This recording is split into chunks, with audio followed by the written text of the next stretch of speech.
Thank you for coming to Starbright Storytime.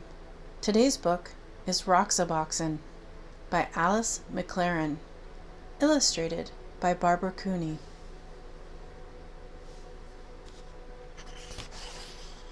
Roxaboxen.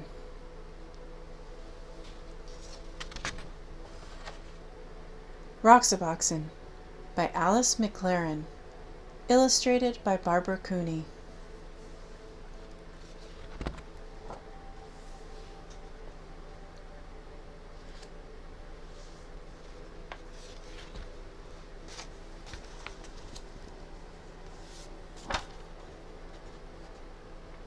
Marian called it Roxaboxen.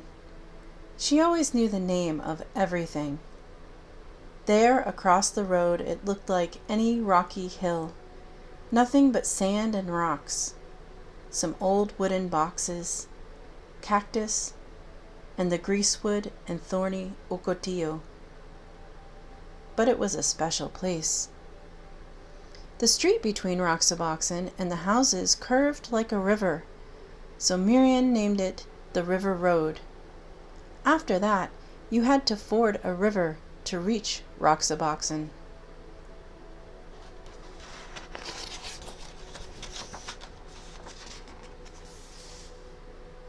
Of course, all of Marian's sisters came. Anna May and Frances and little Jean. Charles from next door, even though he was 12. Oh, and Eleanor, naturally, and Jamie with his brother Paul. Later on there were others, but these were the first. Well, not really the first. Roxaboxen had always been there and must have belonged to others long before.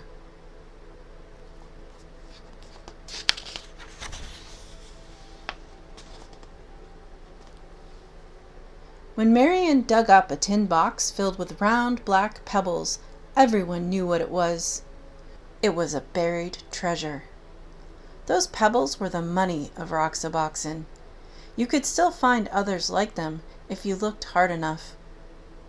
So some days became treasure hunting days, with everybody trying to find that special kind. And then on other days, you might just find one without even looking.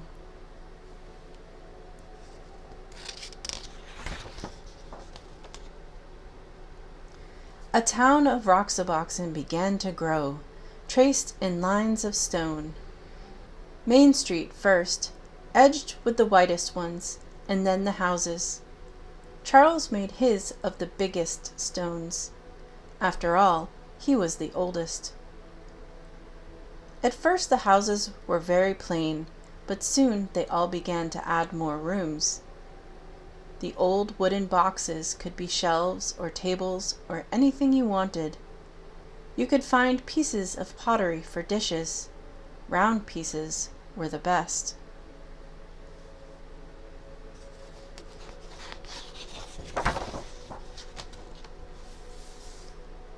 Later on there was a town hall. Marian was mayor, of course. That was just the way she was. Nobody minded.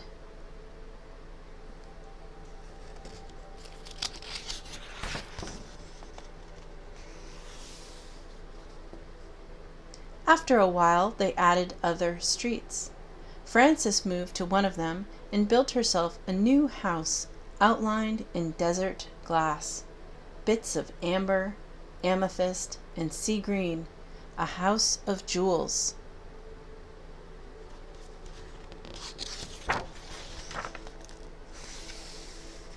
And because everybody had plenty of money, there were plenty of shops.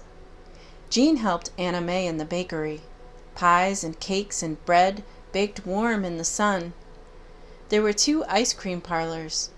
Was Paul's ice cream the best or Eleanor's? Everybody kept trying them both.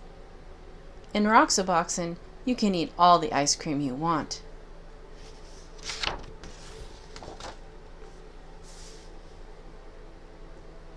Everybody had a car. All you needed was something round for a steering wheel. Of course, if you broke the speed limit, you had to go to jail. The jail had cactus on the floor to make it uncomfortable, and Jamie was the policeman. Anna May, quiet little Anna May, was always speeding. You'd think she liked to go to jail.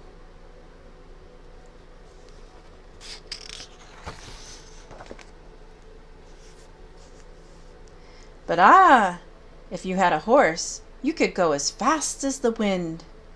There were no speed limits for horses, and you didn't have to stay on the roads. All you needed for a horse was a stick and some kind of bridle, and you could gallop anywhere.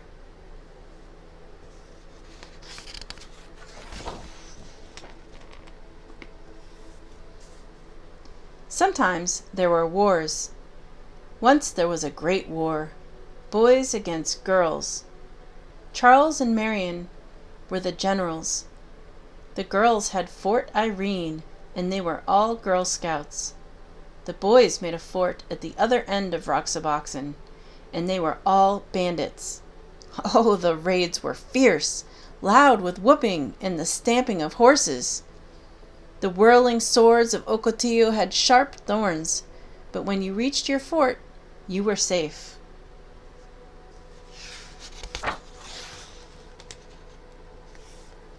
Roxaboxen had a cemetery, in case anyone died, but the only grave in it was for a dead lizard. Each year, when the cactus bloomed, they decorated the grave with flowers.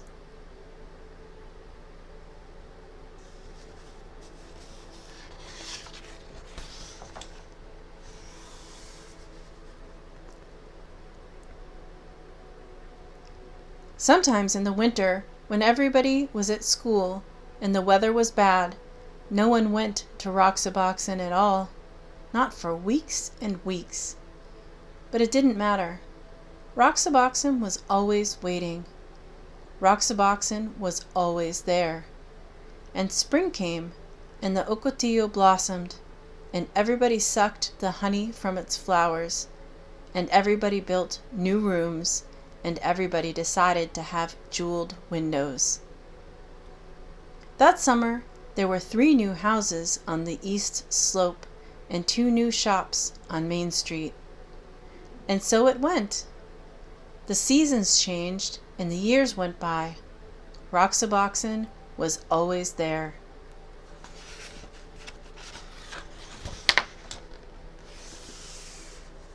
The years went by and seasons changed, until at last the friends had all grown tall, and one by one they moved away to other houses, to other towns.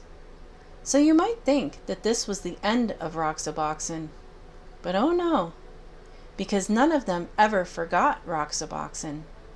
Not one of them ever forgot. Years later, Marion's children listened to stories of that place and fell asleep dreaming dreams of Roxaboxen.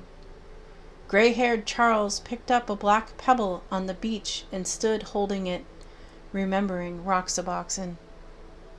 More than 50 years later, Frances went back and Roxaboxen was still there.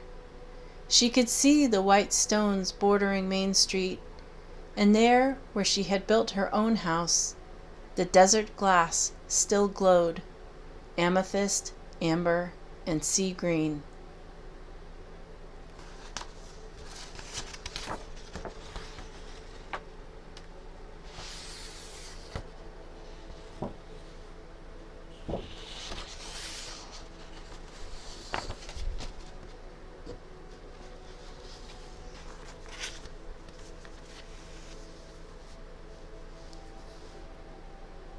This has been Roxaboxen by Alice McLerran, illustrated by Barbara Cooney.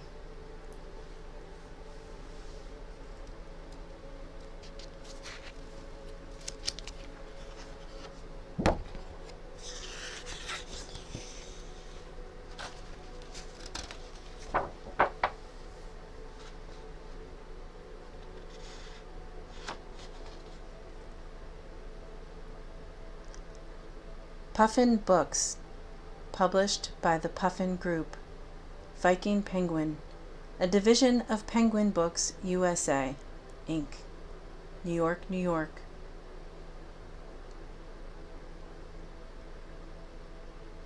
First published in the United States of America by Lothrop, Lee, and Shepard Books, a division of William Morrow Company, Inc., 1991.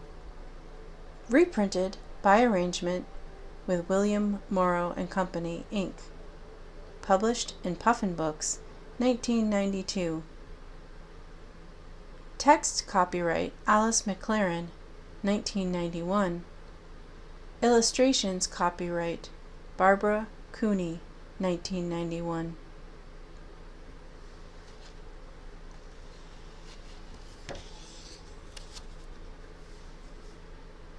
Thank you for coming to Starbright Storytime.